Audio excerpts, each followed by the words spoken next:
ओम नमो भगवते वासुदेवाय. ओम श्री परमात्मने नमः. अध्याय 16. चित्रकेतूला वैराग्य आणि संकर्षण देवाचे दर्शन. शुकदेव म्हणाला, परीक्षिता, त्यानंतर देवर्षी नारदाने मृत राजकुमाराचा जीवात्मा शोकाकुल स्वजनांना प्रत्यक्ष दाखवून त्याला ते म्हणाले. नारद म्हणाला, हे जीवात्म्या, तुझे कल्याण असो. हे पहा, तुझे माता पिता सगळे सोयरी तुझ्या वियोगाने अत्यंत शोकाकुल झाले आहेत. तू आपल्या शरीरात परत येऊन उरलेले आयुष्य आपल्या आप्तेष्टांबरोबर घालव आणि राजसिंहासनावर बसून आपल्या पित्याने दिलेले भोग घे. जीवात्मा म्हणाला, मी आपल्या कर्मानुसार देवता, मनुष्य, पशु, पक्षी इत्यादी योनींमध्ये भटकत असताना कोणत्या जन्मामध्ये हे माझे माता पिता झाले. निरनिराळ्या जन्मामध्ये सर्वजणच सर्वांचे भाऊबंद, नातलग, शत्रू, मित्र, मध्यस्थ, तटस्थ आणि द्वेष करणारे होत असतात. जसे सोने इत्यादी खरेदी विक्री होणाऱ्या वस्तू एका व्यापाऱ्याकडून दुसऱ्याकडे जातात येतात, त्याप्रमाणेच जीवसुद्धा निरनिराळ्या योनींमध्ये जातात येतात. नित्य असणाऱ्या पदार्थांचा संबंध सुद्धा मनुष्याबरोबर कायमचा नसतो आणि जोपर्यंत ज्याचा ज्या वस्तूशी संबंध असतो तोपर्यंतच त्याची त्या वस्तूबाबत ममताही असते. जीव हा कायमचा आणि अहंकार रहित आहे. तो गर्भामध्ये येऊन जोपर्यंत ज्या शरीरात राहतो तोपर्यंतच ते शरीर आपले समजतो. हा जीव नित्य, अविनाशी, सूक्ष्म, सर्वांचा आश्रय आणि स्वयंप्रकाश आहे. हा ईश्वर रूप असल्यामुळे आपल्या मायेच्या गुणांनीच स्वतःला विश्वाच्या रूपामध्ये प्रकट करतो.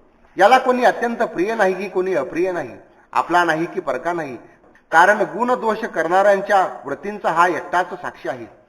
हा आत्मा कार्यकारणाचा साक्षी आणि स्वतंत्र आहे.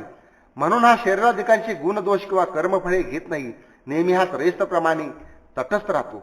शुक म्हणाला, असे सांगून तो जीवात्मा निघून गेला. तेव्हा ते ऐकून आश्चर्यचकित झालेल्या त्या बांधवांनी स्नेहबंधन तोडून शोकही सोडून दिला. यानंतर त्याच्या नातलगांनी मुलाच्या मृतदेहाच्या योग्य त्या अर्धदेही क्रिया पूर्ण केल्या आणि ज्यामुळे शोक, मोह, भय आणि दुःखाची प्राप्ती होती तो सोडण्यास कठीण असा स्नेह सोडून दिला. ज्या राण्यांनी बाळाला मारले होते त्या बालहत्या केल्यामुळे लज्जित व निस्तेज झाल्या होत्या, त्यांनी अंगिरा ऋषींचा उपदेश आठवून मत्सर सोडून यमुनेच्या तटावर ब्रह्मर्षीच्या आदेशानुसार बालहत्येचे प्रायश्चित घेतले. अशा प्रकारे ऋषींच्या उपदेशाने विवेकबुद्धी जागृत झाल्यामुळे तळ्यातील चिखलातून बाहेर आलेल्या हत्तीप्रमाणे चित्रकेतू घरदार रूप अंधाऱ्या विहिरीतून बाहेर आला. यमुना नदीत विधीपूर्वक स्नान करून त्याने तर्पण इत्यादी धार्मिक क्रिया केल्या. त्यानंतर इंद्रियांना जिंकून आणि मौनव्रत धारण करून त्यांनी ब्रह्मपुत्राला वंदन केले. चित्रकेतू जितेंद्रिय, भगवत भक्त आणि शरणागत आहे असे पाहून भगवान नारदांनी अत्यंत प्रसन्न होऊन त्याला या विद्येचा उपदेश केला. हे भगवन, वासुदेव, प्रद्युम्न, अनिरुद्ध आणि संकर्षण स्वरूप आपल्याला नमस्कार करून आम्ही आपले ध्यान करतो.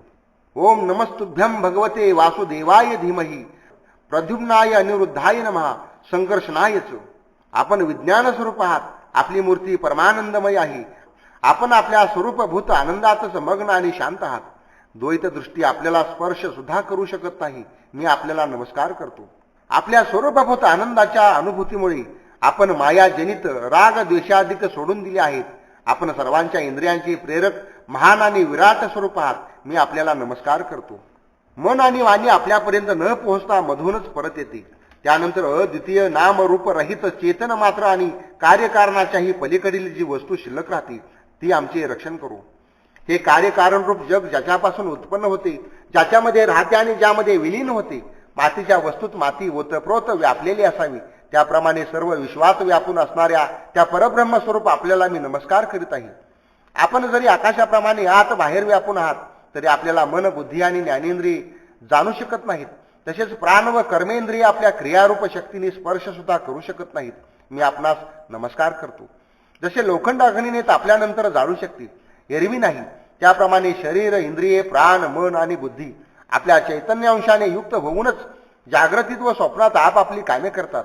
तीच सुषुप्त्यानी मूर्छित अवस्थेत चैतन्यांशाने युक्त नसल्यामुळे आपापली कामे करण्यास असमर्थ ठरतात. ज्याला दृष्टा म्हणतात तेही आपलेच एक नाव आहे. जागृती इत्यादी अवस्थांमध्ये आपण त्याचा स्वीकार करता. महाप्रभावशाली महाविभूतीपती भगवान महापुरुषांना नमस्कार असो. श्रेष्ठ भक्तांचे समुदाय आपल्या करकमलांच्या कळ्यांनी आपल्या दोन्ही चरणकमलांच्या सेवेमध्ये तत्पर असतात. प्रभू, आपणच सर्वश्रेष्ठ आहात. मी आपणास वारंवार नमस्कार करीत आहे. शुक म्हणाला, परीक्षिता, नारद आपल्या शरणागत भक्त चित्रकेतूला या विद्येचा उपदेश करून महर्षी अंगिराच्या बरोबर ब्रह्मलोकी निघून गेला. नारदाने दिलेल्या त्या विद्येचे चित्रकेतूने त्याच्या आज्ञेनुसार फक्त पाणी पिऊन 7 दिवस मोठ्या एकाग्रतेने अनुष्ठान केले. हे राजा, त्यानंतर त्या विद्येच्या अनुष्ठानाने 7 रात्रीनंतर राजा चित्रकेतूला विद्याधरांचे अखंड अधिपत्य प्राप्त झाले. यानंतर काही दिवसांनी या विद्येच्या प्रभावाने त्याचे मन आणखी शुद्ध झाले. आता तो देवाधिदेव भगवान शेषांच्या चरणाजवळ पोहोचला. भगवान शेष सिद्धेश्वराच्या समुदायात विराजमान आहेत. त्यांचे शरीर कमळातील तंतूप्रमाणे गौर वर्णाचे आहे. त्यांनी निळ्या रंगाचे वस्त्र परिधान केले आहे. डोक्यावर मुकुट, दंडामध्ये बाजूबंद, कमरेला कमरपट्टा आणि मनगटामध्ये कडी इत्यादी अलंकार चमकत आहेत. डोळे अरुणासारखे तांबूस वर्णाचे आहेत आणि मुखावर प्रसन्नता शोभून दिसत आहे. असे त्यांचे चित्रकेतूला दर्शन झाले. भगवान शेषाचे दर्शन होताच राजर्षी चित्रकेतूची सर्व पापे नष्ट झाली. त्याचे अंतकरण स्वच्छ आणि निर्मळ झाले. हृदयामध्ये भक्तीचा पूर आला. त्यामुळे नेत्रांमधून प्रेमाने अश्रू गळू लागले. शरीरावर रोमांच उभे राहिले. अशा स्थितीत त्यांनी आदिपुरुष भगवान शेषांना नमस्कार केला. त्यांच्या नेत्रातून जे प्रेमाश्रू वाहू लागले त्यामुळे भगवान शेषांचा चरण ठेवण्याचा चौरंग भिजून गेला. प्रेमाचा उद्रेक झाल्यामुळे त्याच्या तोंडून एकही अक्षर बाहेर पडू शकले नाही. पुष्कळ वेळपर्यंत तो भगवान शेषाची मुळीच स्तुती करू शकला नाही. थोड्या वेळानंतर त्याला बोलण्याची थोडीशी शक्ती आली. विवेक बुद्धीने त्याने मन एकाग्र केले आणि सर्व इंद्रियांच्या बाह्यवृत्ती रोखून धरल्या. नंतर ज्यांच्या स्वरूपाचे पांचरात्र इत्यादी भक्तिशास्त्रात वर्णन केले आहे त्या जगद्गुरूंची त्यांनी स्तुती सुरू केली. चित्रकेतू म्हणाला, हे भगवन, आपण अजिंक्य आहात, तरी जितेंद्रिय आणि समदर्शी साधूंनी आपल्याला जिंकले आहे. आपण सुद्धा आपल्या गुणांनी त्यांना जिंकले आहे. जे निष्काम भावाने आपले भजन करतात त्यांना आपण अत्यंत दयाळूपणाने स्वतःलाही देऊन टाकतात. भगवन, जगाची उत्पत्ती, स्थिती आणि प्रलय आपले लीलाविलास आहेत. विश्व निर्माता ब्रह्मदेव इत्यादी आपल्या अंशाचेही अंश आहेत. तरी सुद्धा ते स्वतःला तुमच्याहून वेगळे समजून उगीच एकमेकांशी स्पर्धा करतात. अतिशय लहान अशा परमाणूपासून ते सर्वात मोठ्या महत्त्वापर्यंत सर्व वस्तूंच्या सुरुवातीला, शेवटी आणि मध्ये आपणच असता. तरीही आपण आधी, मध्य आणि अंत रहित आहात. कारण कोणत्याही पदार्थांच्या सुरुवातीस आणि शेवटी जी वस्तू असते तीच मध्ये सुद्धा असते.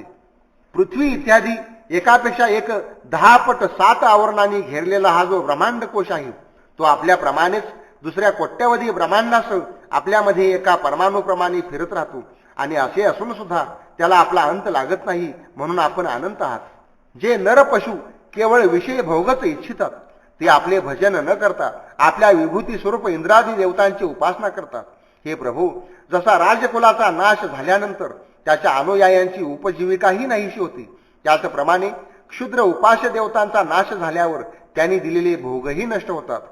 हे परमात्मन, ज्ञान स्वरूपाने निर्गुण अशा आपल्या ठिकाणी केलेली सकाम भावना सुद्धा इतर कर्माप्रमाणे जन्म मृत्यूरूप फळ देणारी असत नाही.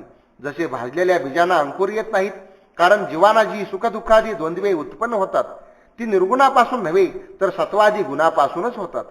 हे अजित, ज्यावेळी आपण विशुद्ध भागवत धर्माचा उपदेश केला होता त्याचवेळी आपण सर्वांना जिंकून घेतली. कारण स्वतःजवळ कोणत्याही प्रकारचा संग्रह न ठेवणारी आत्माराम सनकादी ऋषी सुद्धा मोक्ष प्राप्त करण्यासाठी त्याच भागवत धर्माचा आश्रय घेतात. भागवत धर्मामध्ये मी, तू किंवा माझे, तुझे अशी विषम बुद्धी नसते. या उलट ज्या धर्मात भेदबुद्धी असते तो धर्म अशुद्ध, नाशवान आणि अधर्म प्राय असतो. आपले आणि दुसऱ्याचे सुद्धा अहित करणाऱ्या सकाम धर्माने आपले किंवा दुसऱ्याचे काय हित साधणार आहे. जेव्हा या धर्माचे अनुष्ठान करणाऱ्याला स्वतःला पीडा होते तेव्हा आपल्याला राग येतो आणि जेव्हा दुसऱ्याला त्रास होतो तेव्हा तो अधर्म होतो. आपण ज्या दृष्टीने भागवत धर्माचे निरूपण केले आहे ती कधी परमार्थापासून विचलित होत नाही. म्हणून जे संत पुरुष चराचर सर्व प्राण्यांमध्ये समदृष्टी ठेवतात तेच त्या धर्माचे सेवन करतात. भगवन, आपल्या केवळ दर्शनानेच माणसाची सर्व पापे क्षीण होऊन जातात ही काही अशक्य गोष्ट नाही. कारण आपले नाव एक वेळा ऐकल्यानेही नीच चांडाळ सुद्धा संसारातून मुक्त होतो. भगवन, यावेळी आपल्या केवळ दर्शनानेच माझ्या अंतकरणातील सर्व मळ धुतला गेला आहे.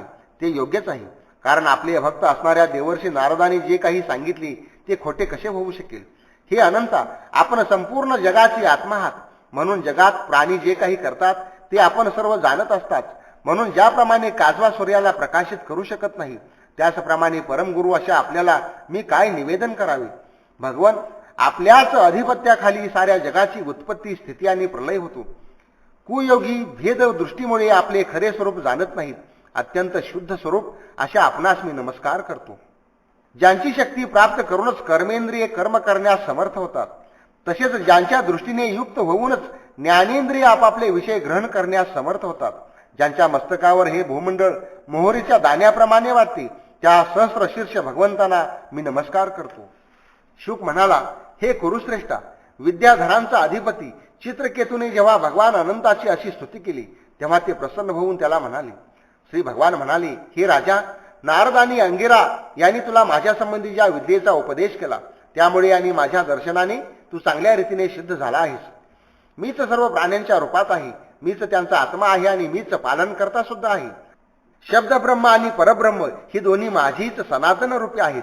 कार्यकारणात्मक जगामध्ये आत्मा व्यापून आहे आणि कार्यकारणात्मक जग आत्म्यामध्ये स्थित आहे. तसेच या दोन्हीमध्ये मी अधिष्ठान रूपाने व्याप्त आहे आणि माझ्यामध्येच या दोहोंची कल्पना केलेली आहे. ज्याप्रमाणे झोपलेला मनुष्य स्वप्नात सारे विश्व स्वतःमध्येच पाहतो, तसेच स्वप्नातच जागा होऊन आपण अंथरुणावर असल्याचेही जाणतो. त्याचप्रमाणे जीवाच्या जागृती इत्यादी अवस्था परमेश्वराचीच माया होत. हे जाणून सर्वांचा साक्षी असणाऱ्या मायातीत परमात्म्याचेच स्मरण केले पाहिजे.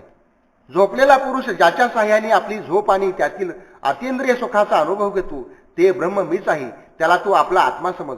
मनुष्य निद्रा आणि जागृती या दोन्ही अवस्थांचा अनुभव घेणार आहे. तो त्या अवस्थात राहूनही वास्तविक त्यांच्यापासून वेगळा आहे. सर्व अवस्थांमध्ये अखंड असणारे ज्ञानच ब्रह्म आहे व तेच परब्रह्म आहे.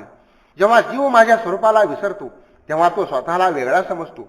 त्यामुळेच या संसार चक्रात सापडतो आणि जन्मानंतर जन्म व मृत्यूनंतर मृत्यू त्याला प्राप्त होतात.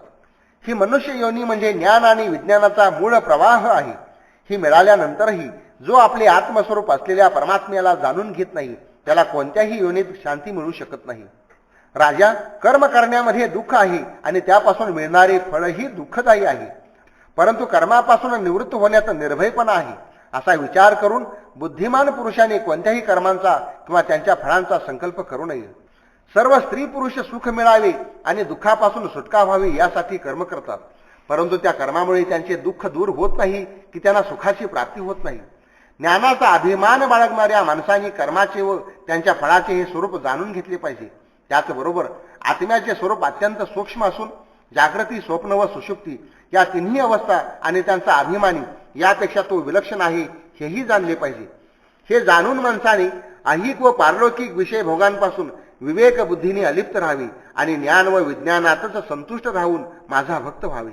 योग मार्गाचे तत्व समजणाऱ्या माणसांनी आपला सर्वात मोठा स्वार्थ हा मानला पाहिजे की ब्रह्म आणि आत्मा यांच्या ऐक्याचा अनुभव घेणे. हे राजा, माझा हा उपदेश जर तू लक्षपूर्वक आणि श्रद्धेने धारण करशील तर ज्ञान आणि विज्ञानाने संपन्न होऊन लवकरच सिद्ध होशील. शुकदेव म्हणाला. त्यानंतर जगद्गुरु विश्वात्मा भगवान श्रीहरी चित्रकेतूला असे आश्वासन देऊन त्याच्या समोरच अंतर्धान पावले. या ठिकाणी 16वा अध्याय समाप्त झाला. भगवान श्री कृष्णार्पणमस्तु.